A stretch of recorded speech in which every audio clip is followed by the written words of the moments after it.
8 апреля 80-летний юбилей отметил один из аксакалов алмазодобывающей промышленности республики Владимир Пискунов. Владимир Венедиктович начинал свою трудовую биографию энергетиком Драги на прииске Нерилях. Работал вице-президентом компании «Алроса», генеральным директором Якуталмаза. Также он известен в профессиональных кругах как соавтор федерального закона о драгметаллах и камнях. Накануне дня рождения юбиляра наша съемочная группа побывала в гостях у легендарного алмазного генерала. Туяра Константинова продолжит тему.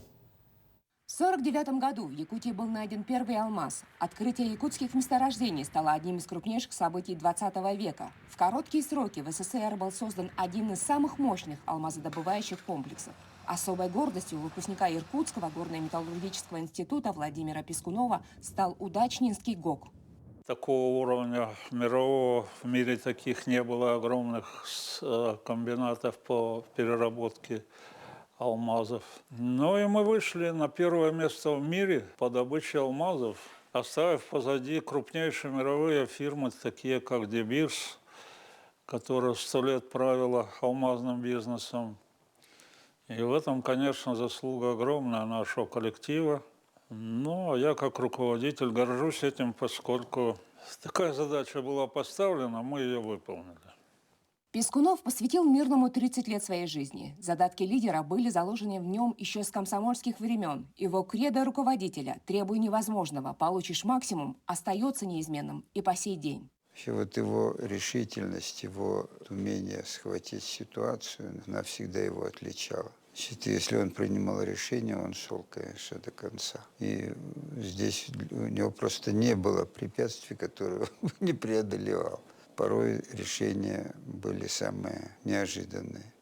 Ну и Якуталмаз — это была песня, так сказать, будем говорить, хорошая, хороших композиторов, которые были мои предшественники, так сказать. Но я продолжал их дело. Тихонова, Солдатова, Рудакова. Мы сумели создать транснациональную крупнейшую корпорацию. Ему доверяли самые сложные участки. Пискунов умел настойчиво лоббировать, строил и запускал фабрики, создавал с нуля Якуталмазстрой. Предприятие в 3 раза нарастило темпы строительства жилья и социальных объектов.